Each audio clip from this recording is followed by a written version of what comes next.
ನಮಸ್ತೆ ಟಿವಿ20 ಕನ್ನಡ ವಾಹಿನಿಗೆ ಸ್ವಾಗತ. ಹುಕ್ಕೇರಿ ತಾಲೂಕಿನ ಅಭಿವೃದ್ಧಿಯ ಹರಿಕಾರ, ಜನಪ್ರಿಯ ನಾಯಕರು, ಶಿಕ್ಷಣ ಪ್ರೇಮಿಗಳು, ಮಾಜಿ ಸಚಿವರು ಮತ್ತು ಎಸ್ಟಿಬಿಎಸ್ ಸಂಘದ ಅಧ್ಯಕ್ಷರು ಆದ ಸನ್ಮಾನ್ಯ ಶ್ರೀ ಎಬಿ ಪಾಟೀಲ್ ಅವರ 74ನೇ ಹುಟ್ಟುಹಬ್ಬವನ್ನು ದಿನಾಂಕ 11 ಜುಲೈ ಶನಿವಾರದಂದು ಸಮಾಜ ಸೇವೆ ಮಾಡುವುದರ ಮೂಲಕ ಅರ್ಥಪೂರ್ಣವಾಗಿ ಜರುಗಿದೆ. ಬೆಳಗ್ಗೆ 11 ಗಂಟೆಗೆ ಎಸ್ಟಿಬಿಎಸ್ ಸಂಸ್ಥೆಯ ಆವರಣದಲ್ಲಿ ಸಂಸ್ಥೆಯ ಆಡಳಿತ ಮಂಡಳಿಯ ಸದಸ್ಯರಿಂದ, ಶಿಕ್ಷಕ ವೃಂದದಿಂದ ಮತ್ತು ವಿದ್ಯಾರ್ಥಿಗಳಿಂದ ಸಸಿ ನೆಡುವುದರ ಮೂಲಕ ಚಾಲನೆ ಕೊಡಲಾಗಿದೆ. ಬಳಿಕ ಸಂಕೇಶ್ವರ ನಗರದ ಸಿಲ್ವರ್ ಡೆಲಾ ವೃದ್ಧಾಶ್ರಮಕ್ಕೆ ಸಂಸ್ಥೆಯ ಆಡಳಿತ ಮಂಡಳಿಯ ಸದಸ್ಯರು, ಶಿಕ್ಷಕರು, ವಿದ್ಯಾರ್ಥಿಗಳಿಂದ ಆಹಾರದ ಕಿಟ್ಗಳನ್ನು ವಿತರಣೆ ಮಾಡಲಾಗಿದೆ. ಇದೇ ಸಂದರ್ಭದಲ್ಲಿ ಎಬಿ ಪಾಟೀಲ್ ಅಭಿಮಾನಿ ಬಳಗದ ವತಿಯಿಂದ ಮತ್ತು ಸಂಸ್ಥೆಯ ಕಡೆಯಿಂದ ವೃದ್ಧಾಶ್ರಮಕ್ಕೆ ಒಳ್ಳೆಯ ಸಮಾಜ ಸೇವೆ ಕೊಟ್ಟಿದ್ದಕ್ಕೆ ವೃದ್ಧಾಶ್ರಮದ ವತಿಯಿಂದ ಎಬಿ ಪಾಟೀಲ್ ಅವರ ಒಳ್ಳೆಯ ಆರೋಗ್ಯ, ಆಯುಷ್ಯ ಮತ್ತು ಸಮಾಜ ಸೇವೆಗಾಗಿ ಪ್ರಾರ್ಥನೆ ಮಾಡಲಾಗಿದೆ. ಬಳಿಕ ಶ್ರೀ ದುರದುಂಡೇಶ್ವರ ವಿದ್ಯಾವರ್ಧಕ ಸಂಘದ ಶ್ರೀ ಎಲ್ಕೆ ಕೋತಾ ವಾಣಿಜ್ಯ ಮಹಾವಿದ್ಯಾಲಯ, ಕಲಾ ವಿಜ್ಞಾನ ಮತ್ತು ವಾಣಿಜ್ಯ ಪದವಿ ಪೂರ್ವ ಮಹಾವಿದ್ಯಾಲಯ, BCA college, doctor Prabhakar Kore, KLE hospital ಮತ್ತು research centre, Indian red cross society ಇವರ ಸಂಯುಕ್ತ ಆಶ್ರಯದಲ್ಲಿ ರಕ್ತದಾನ ಶಿಬಿರ ಪಿಯುಸಿ ಕಾಲೇಜಿನ ಸಭಾಂಗಣದಲ್ಲಿ ಆಯೋಜನೆ ಮಾಡಲಾಗಿತ್ತು. ಈ ವೇಳೆ ಸಂಘದ ನಿರ್ದೇಶಕ ಆರ್ಬಿ ಪಾಟೀಲ್, ಕಾಶಿನಾಥ ಶಿರಕೋಳಿ, ಸುಭಾಷ್ ಅಣ್ಣ ಕಾಸರಕರ್, ಆಡಳಿತ ಅಧಿಕಾರಿ ಬಿಎ ಪೂಜಾರಿ, ಕಾರ್ಯದರ್ಶಿ ಜಿಸಿ ಕೋಟಗಿ, ಪ್ರಾಚಾರ್ಯರು ಆದ ಸರ್ವಮಂಗಲ ಯರಗಟ್ಟಿ, ಮಡಿವಾಳಪ್ಪ ಮೇಡಂ, ಅಮರ ಕರೋಶಿ, ಎನ್ಸಿಸಿ ಮತ್ತು ಎನ್ಎಸ್ಎಸ್ ವಿದ್ಯಾರ್ಥಿಗಳು ಸೇರಿ ಎಬಿ ಪಾಟೀಲ್ ಅಭಿಮಾನಿಗಳು ಉಪಸ್ಥಿತರಿದ್ದರು. ಇನ್ನು ಈ ಕಾರ್ಯಕ್ರಮ ಕುರಿತು ಪ್ರಾಚಾರ್ಯ ಸರ್ವಮಂಗಳ ಯರಗಟ್ಟಿ, ಮಡಿವಾಳಪ್ಪ ಮೇಡಂ ಮತ್ತು ಆಡಳಿತ ಅಧಿಕಾರಿ ಬಿಎ ಪೂಜಾರಿ ಏನೆಲ್ಲ ಮಾತನಾಡಿದ್ದಾರೆ ತೋರಿಸ್ತೀವಿ ನೋಡಿ. ಇವತ್ತು ನಮ್ಮೆಲ್ಲರಿಗೂ ಒಂದು ಬಹಳ ವಿಶೇಷವಾದಂಥ ದಿನ. ಯಾಕೆಂದರೆ ನಮ್ಮ ಎಸ್ಟಿಬಿಎಸ್ ಸಂಘದ ಗಾಡ್ ಫಾದರ್ ಆದ ಶ್ರೀ ಎಬಿ ಪಾಟೀಲ್ ಸರ್ ಅವರ ಜನ್ಮದಿನ. ಸೊ ಅವ್ರಿಗೆ ಒಂದು ವಿಷಯ ಏನು ಹೇಳಬೇಕಂದ್ರೆ, ನಾವೆಲ್ಲರೂ ಅವ್ರು ಹೇಳಿದಂಗೆ ನಾವೆಲ್ಲರೂ ಒಂದು ಫ್ಯಾಮಿಲಿ ಇದೀವಿ. ಇವತ್ತಿನ ದಿನ ನಾವೆಲ್ಲರೂ ಒಂದು ಫ್ಯಾಮಿಲಿಯಾಗಿ ನಮ್ಮ god father birthday celebration ಮಾಡತ್ತೀವಿ.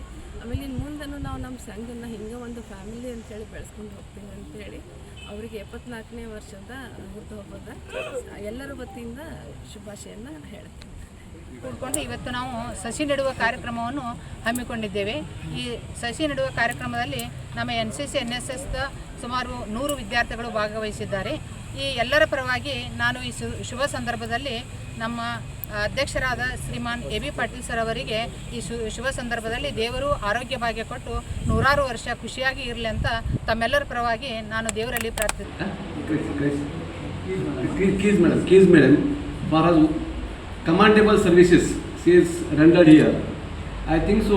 From long time, the old age concept was not there. But even though the patients who are suffering from old age, a lot of problems, health problems, they have been treated like their own family members here. So that is a wonderful things here.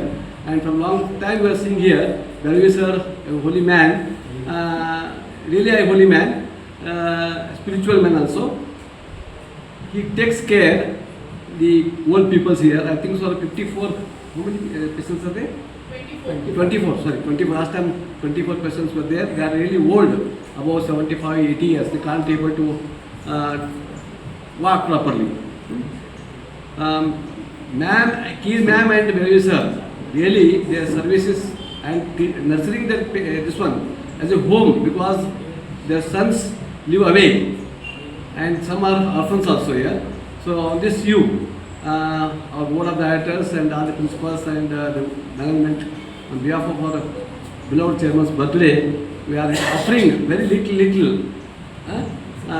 foodings for these patients. I kindly request Belvi sir and his all organized team to accept our donations here, sir. And Vinayaka Bhosale, ಟಿವಿ20 Kannada.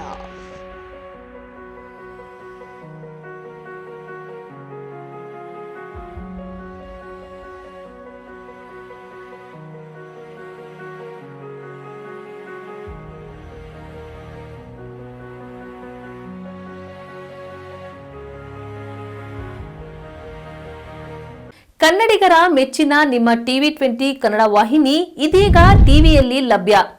Karnataka ಮತ್ತು ದೇಶ ವಿದೇಶದ 360 degree ಸುದ್ದಿ ವಿವರವನ್ನ ಪಡೆಯುವುದಕ್ಕೆ ಟಿವಿ20 ವಾಹಿನಿಯನ್ನು like ಮಾಡಿ, ವಿಡಿಯೋಗಳನ್ನು share ಮಾಡಿ, comment ಮಾಡಿ, subscribe ಮಾಡಿ. HCN cable 842 ನಂಬರ್ನಲ್ಲಿ Hukkeri taluk ಹಾಗೂ ಸಂಕೇಶ್ವರದ ಸುತ್ತಮುತ್ತಲಿನ ಹಳ್ಳಿಗಳಲ್ಲಿ ಲಭ್ಯ. PCN ಕೇಬಲ್ 129 ನಂಬರ್ನಲ್ಲಿ ಹಾರುಗೆರೆ ಸುತ್ತಮುತ್ತಲಿನ ಹಳ್ಳಿಗಳಲ್ಲಿ ಲಭ್ಯ. ರಾಯಬಾಗ್ ಡಿಜಿಟಲ್ ಚಾನೆಲ್ ಕೇಬಲ್ 80ನೇ ನಂಬರ್ನಲ್ಲಿ ರಾಯಬಾಗ ತಾಲೂಕಿನ ಸುತ್ತಮುತ್ತಲಿನ ಹಳ್ಳಿಗಳಲ್ಲಿ ಲಭ್ಯ. ಯುಡಿಸಿಎನ್ ಕೇಬಲ್ ನೆಟ್ವರ್ಕ್ ಉಗಾರ ಸುತ್ತಮುತ್ತಲಿನ ಹಳ್ಳಿಗಳಲ್ಲಿ ನಿಮ್ಮ ಟಿವಿ 20 ಕನ್ನಡ ವಾಹಿನಿಯೂ ಲಭ್ಯ.